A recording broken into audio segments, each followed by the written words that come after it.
চপাইডাঙত ৰঘুনাথ চৌধুৰীৰ স্মৃতি দিৱস আৰু জুবিন গাৰ্গৰ ৰূপজা দিন উদযাপন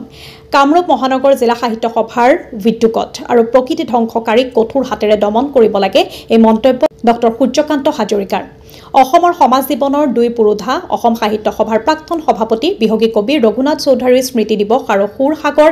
হৃদস্পন্দনকাৰী শিল্পী জুবিন গাৰ্গৰ ৰূপজা দিন আজি কামৰূপ মহানগৰ জিলা সাহিত্য সভাৰ উদ্যোগত বুন্দাৰ ৰঘুনাথ চৌধুৰী সাহিত্য সভাৰ আতিথ্যত আৰু বৃহত্তৰ চপাইডাংবাসী ৰাইজৰ আন্তৰিক সহযোগিতাত চপাইডাং লক্ষ্মী মন্দিৰৰ খেলপথাৰত বিপুল ৰাইজৰ উপস্থিতিত উদযাপন কৰে পুৱা অসম সাহিত্য সভাৰ পতাকা উত্তোলন কৰে শাখা সাহিত্য সভাৰ সভাপতি কিৰণ চন্দ্ৰ মহন্তই ইয়াৰ পিছতে ৰঘুনাথ চৌধুৰী আৰু জুবিন গাৰ্গৰ স্থিৰ চিত্ৰত বন্তি প্ৰজ্বলন আৰু পুষ্পাৰ্ঘ্য অৰ্পণ কৰে ক্ৰমে কামৰূপ মহানগৰ জিলা সাহিত্য সভাৰ প্ৰচাৰ আহ্বায়ক দীপক শৰ্মা আৰু আদৰণি সমিতিৰ সম্পাদক পংকজ বৰুৱে মন্দিৰ খেলপথাৰ আৰু জুবিন গাৰ্গৰ সংগৃহীত ভূমিত বৃক্ষৰোপণ কৰে ক্ৰমে চপাইডাং জনজাতিৰ ৰূপালী সংঘৰ সভাপতি ভৰলু বড়ো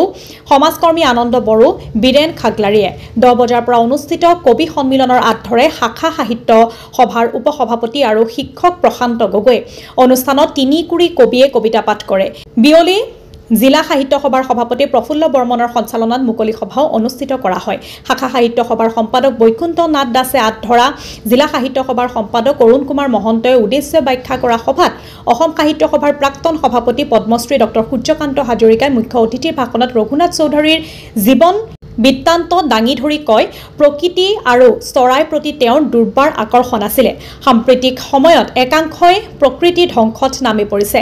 চৰকাৰে কঠোৰ হাতেৰে প্ৰকৃতি ধ্বংসকাৰীক দমন কৰিব লাগে বন বিভাগৰ প্ৰতিও চৰকাৰৰ আস্থা কমিছে কেন্দ্ৰীয় চৰকাৰৰ লঘু উদ্যোগত বিভাগৰ প্ৰাক্তন ভাৰপ্ৰাপ্ত সঞ্চালক চঞ্চিৰাম পায়েং জিলা সাহিত্য সভাৰ কেইবাগৰাকীও বিষয়ববীয়া বিশিষ্ট অতিথি হিচাপে উপস্থিত আছিল অনুষ্ঠানত মীৰা বৰদলৈ সংগ্ৰহ আৰু সম্পাদিত মহৎ লোকৰ অসমীয়া বাণী গ্ৰন্থখনি উন্মোচন কৰা হয় অনুষ্ঠানত ভালেমান শিল্পীয়ে জুবিন গাৰ্গৰ ভালেমান গীত পৰিৱেশন কৰে সভাৰ আদৰণি ভাষণ দিয়ে আদৰণি সমিতিৰ সভাপতি প্ৰবীণ চন্দ্ৰ বড়োৱে আৰু শলাগৰ শৰাই আগবঢ়াই শাখা সাহিত্য সভাৰ সাংগঠনিক সম্পাদক অৰুণ বড়োৱে